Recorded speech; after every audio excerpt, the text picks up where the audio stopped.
Hey, listen to Wrestling Roundup on FreeFM, ArrowFM, and MP. As always, I'm Grady, and live on Discord, we got Josh. Hey! We will get to the results from NXT Halloween Havoc, but firstly, I want to look ahead to next weekend, main roster, Saturday night, main event. Coming on up, we got 4 championship matches, 3 of the top titles, and the Intercontinental, which is pretty darn important right now. And actually, let's start with that one. It was Penta versus Rusev to figure out who was going to be the number 1 contender to take on Dominic Mysterio. Some El Grande shenanigans happen, and we end up with a triple threat. Which I'm perfectly fine with. I think having all 3 in the match is going to make it a lot more of a better match. You're going to have Penta being able to work for both Rusev and his strengths, Dominic and his strengths, and I think having the 2 smaller, lighter guys will also work against Rusev as well. So I'm all for it. I think this will be a phenomenal match. I still think Dominic retains, but considering what we've seen of late, nothing will surprise me. Yeah, I think it's an interesting one. I think that, as you're right, a triple threat is the best way to pull this off. I think we've seen Dominic Mysterio versus Penta, Rusev one-on-one. Doesn't massively excite me, but when you put it in a triple threat, there's just so much that could happen. So many little different interactions or temporary team-ups that, yeah, makes it my preferred version of the match. I'm with you. Does it make sense for Dominic to drop the title? If he does, I'm gonna personally pick Penta as the opponent to pick it up. I think he may eventually end up with the title. I just don't know if this is when they want to do it or if they want to hold off on that a little while longer. All right. I do have something that maybe we can talk about after this because it has nothing to do with anything from this weekend or last weekend that I have an idea about. But we'll leave that if we have time. All right. So yeah, triple threat for the Intercontinental title. I think this could be, there's a lot of big title matches on. This could be a little sneaky match of the night. We'll see. We do have the WWE Women's Championship on the line. Tiffany Stratton, we keep saying she's held it for a long time. Is this the end? Well, she's going up against Jade Cargill with a bit of an attitude after a return. Could quite honestly be it. Yeah, honestly, I'm still surprised that all this time that they didn't go with a heel, Jade Cargill, because I think she's naturally a heel. Based on just what I've seen, it just seems like more of that way than anything that I know. Didn't really follow her in the other company, so I don't know how she was portrayed. Other than from what I understand, basically a Goldberg light. But I like her look. I like her personality. I like this. And this is where the point is that they have to, if you're going with Jade, this is the moment. It's like all the times when we said, if you're going to go with this person, you have to go now. If you don't go with her after making this grand heel turn and grand personality change, you're never going to go with her. So you have to go with her. So she's winning. Yeah, that's pretty much how I feel.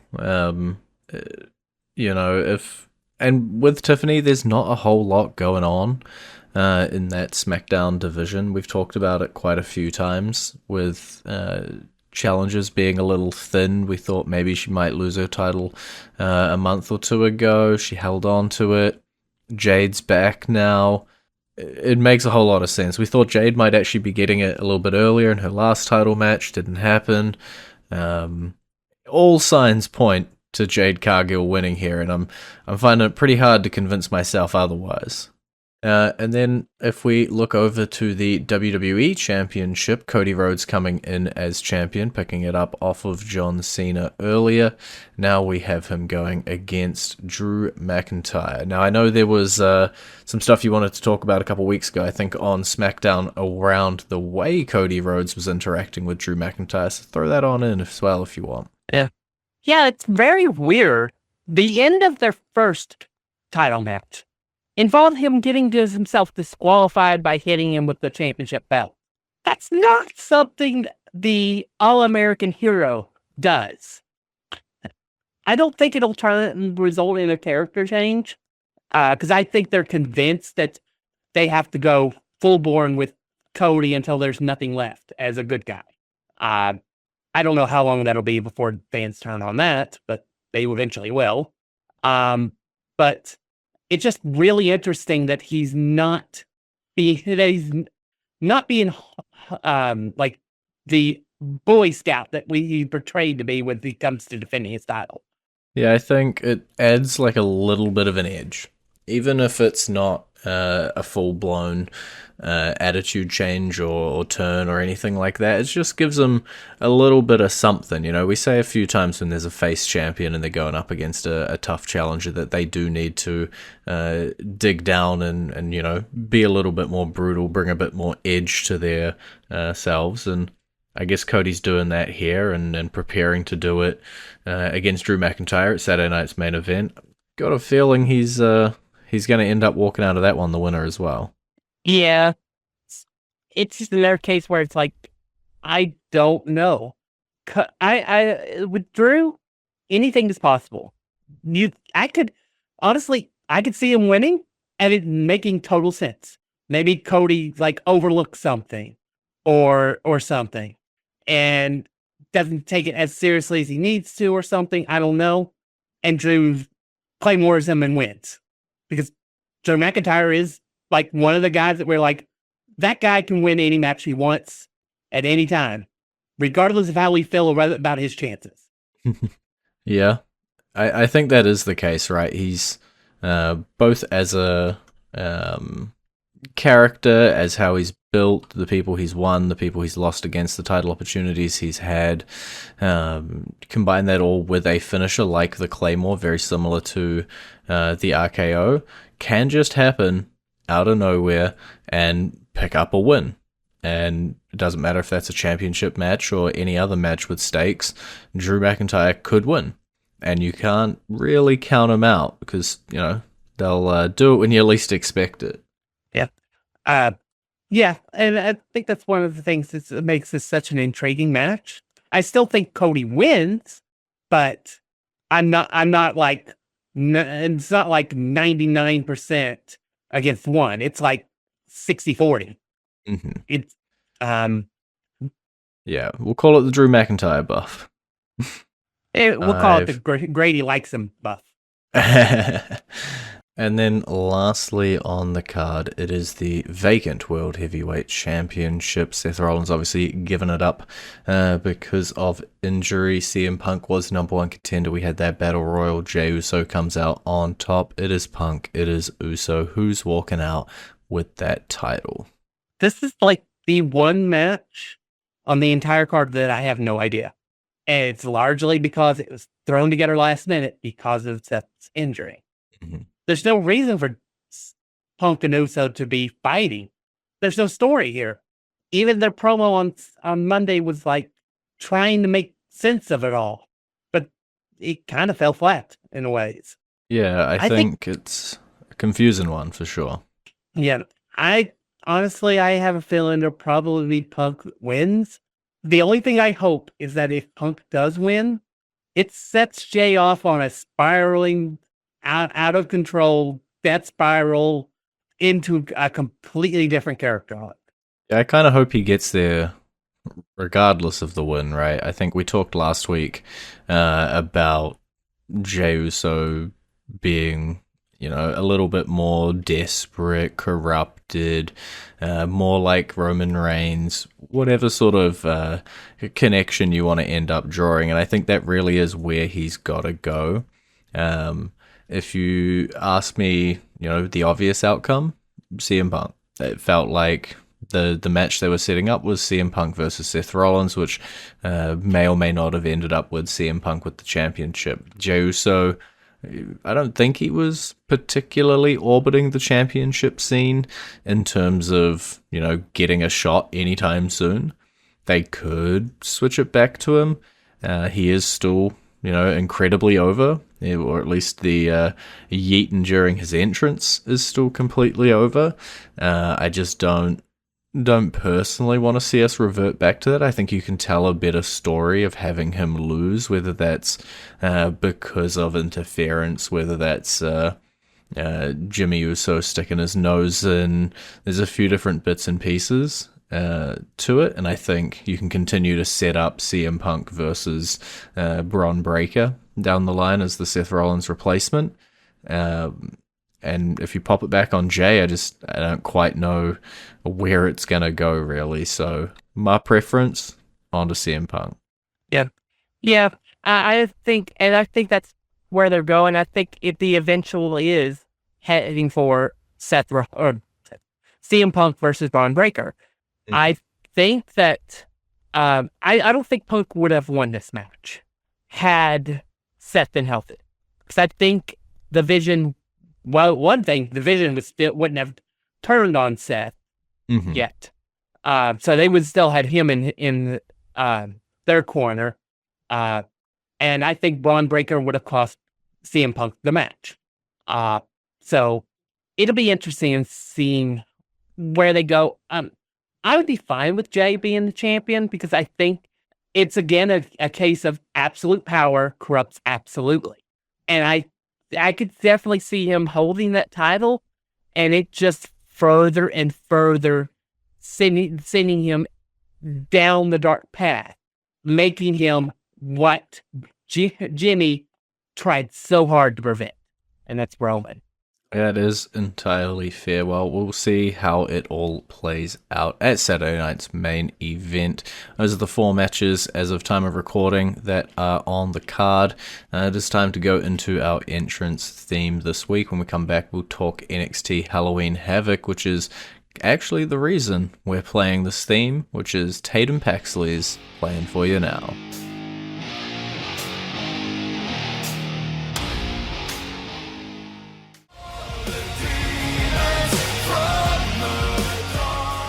And you're back for everything up on FreeFM, ArrowFM, and MP. I'm Grady, he's Josh. I'm going to go straight to it. NXT Women's Championship. It was Jacy Jayne defending against Tatum Paxley. We didn't give her much of a chance, and she shocked us. Yeah, I'm so happy for Tatum. I've loved the entire character arc that she's had over the last year and a half. The things she's gotten to do as part of the representative for the NXT TNA partnership, working on both companies. I didn't feel it was her, but I was like, I would be fine with it, and I'm perfectly fine with it. I love that they surprised me, and I want to see what they can do with her as champion. It looks like she's going to play the fighting champion face card, which is interesting, but we typically don't see that lasting very long when you go as champion, as we just saw on SmackDown, which we got with the United States Championship. So I hope it's not that. Yeah, we'll have to see how it all plays out. As you say, didn't expect it, but very happy with it. We knew Jacy Jayne was going to lose the title sooner or later. Happy for Tatum Paxley to have it. How long will it last? Well, that's a question that I'm not going to, ask right now, because I want to just keep riding the high of Tatum having her well-deserved title run. As you say, we didn't get a spin the wheel, make a deal match, but we did spin the wheel, make an opponent. That's kind of the same. And we got a Lola Vice as the first opponent. Come on down. And the match ended in a no contest because Fatal Attraction got involved. Or Fatal Influence. I was a little worried. I get my groups mixed up. Basically the same. I was getting a little worried, when they, as you said, fighting champion, like, oh no, okay. And she survived the first week. We'll have to see how it all plays out. Obviously, Jacy Jayne not really finished or not wanting to let go of that championship just yet. But yeah, a little bit of a change up in that NXT women's division. And let's stay there. Let's go over to the Women's North American Championship, exactly as we expected. Brand new champion in Blake Monroe, as Zarya loses on behalf of Sol Ruka. And to rub salt in the wound this week on NXT, Sol Ruka vacated the Women's Speed Championship as well, down from 2 titles to 0 titles. Not that anybody mattered or cared about the second one. Yeah. This was exactly what it had to be, and I'm interested in seeing where Blake goes now that she has the title, and she has a distinction that no other woman can say, in being that she has held the AEW championship and the NXT championship. Mm-hmm. Yeah, it's we thought Blake was going to end up with a championship anyway. It was, whether it was the main championship, whether it was the North American Championship, didn't matter. It took us a little while longer to get there. We had a feud with Grace to get us there, but interested to see what they do with Blake with this championship. Interested to see what they do with Sol Ruka and Zarya continuing to explode.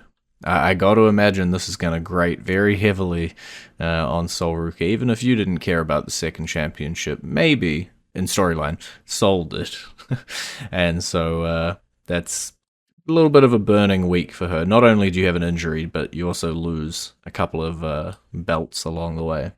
Yep. And I think I always thought that the North American Championship would be what Blake would claim first, working her way up the ladder.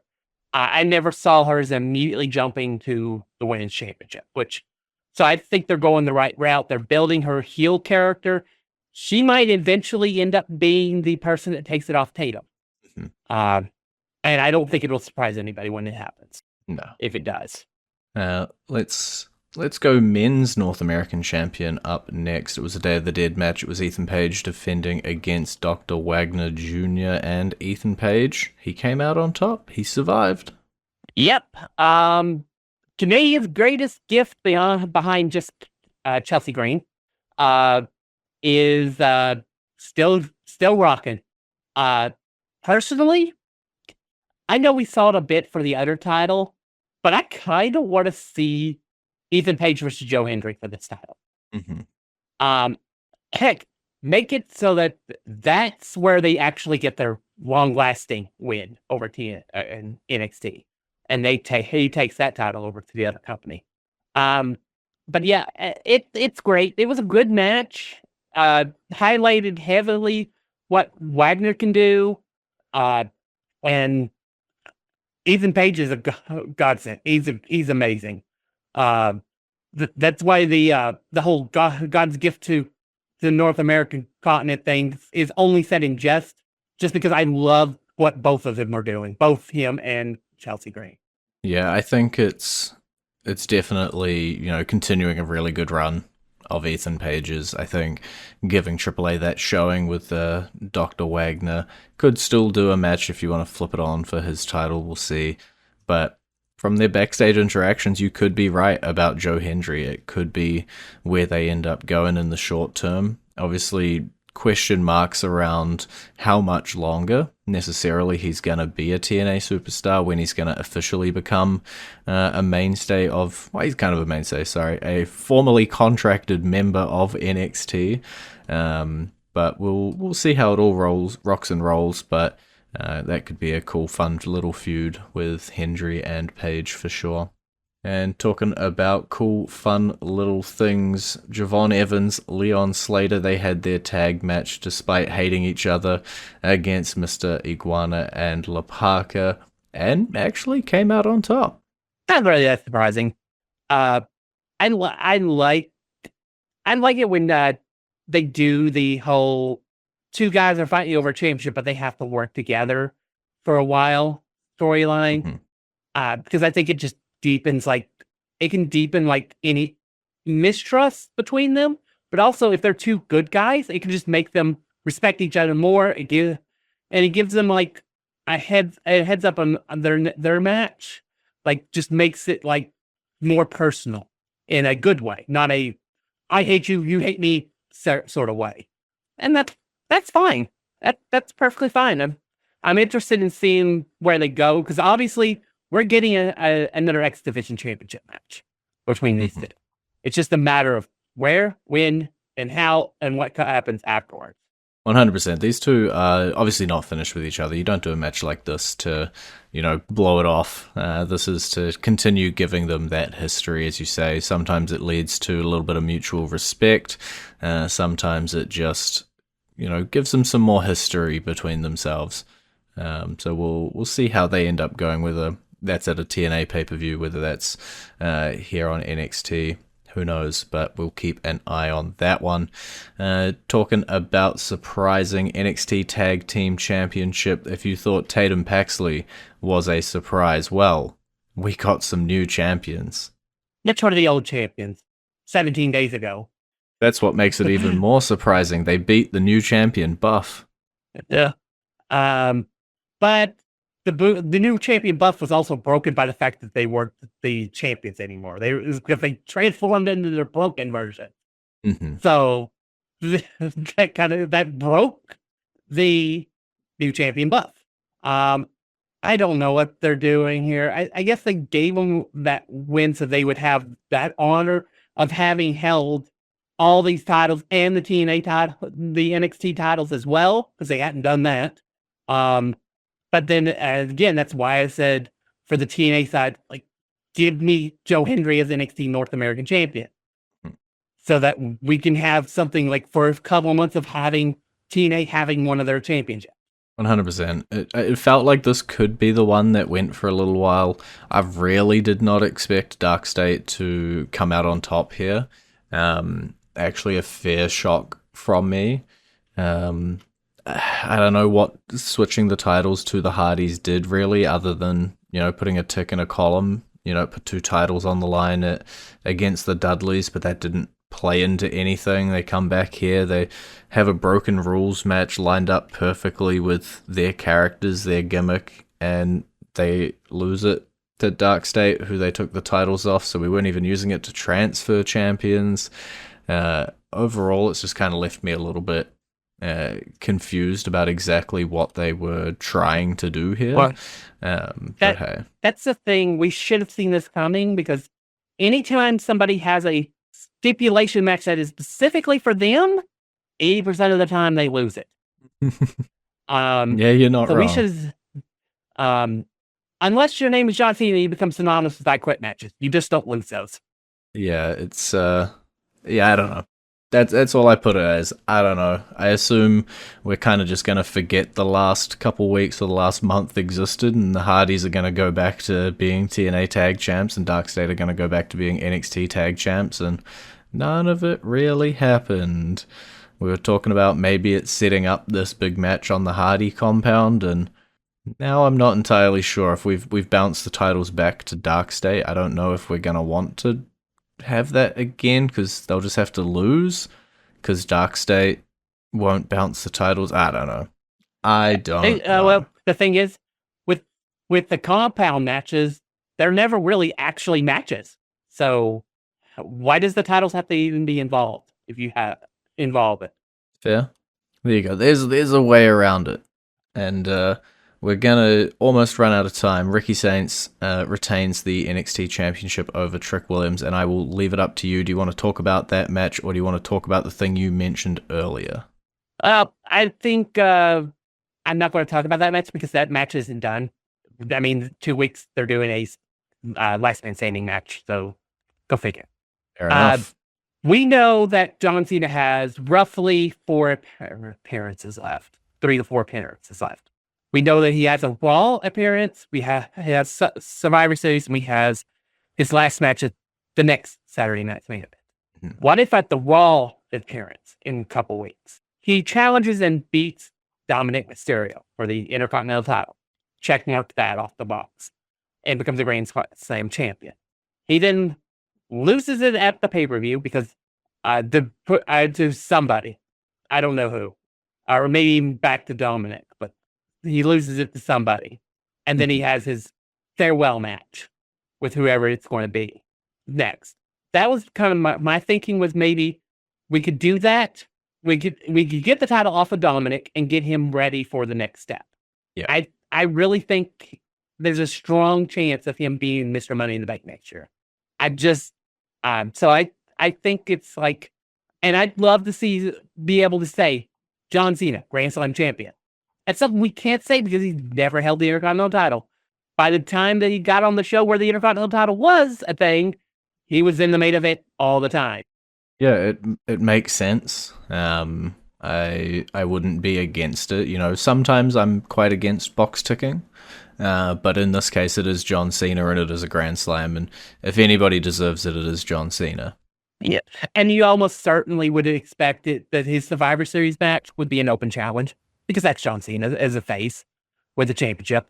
It's an open challenge, and so anybody could end up challenging. Maybe it could end up being Miz and he gets his ninth title ring. And that's how we get that.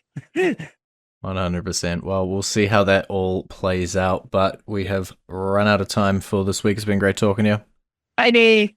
You can visit our Facebook page, facebook.com/wrestling RND Upper, our Twitter page, twitter.com/wrestling RND Upper, our YouTube page, youtube.com/wrestling RND Up.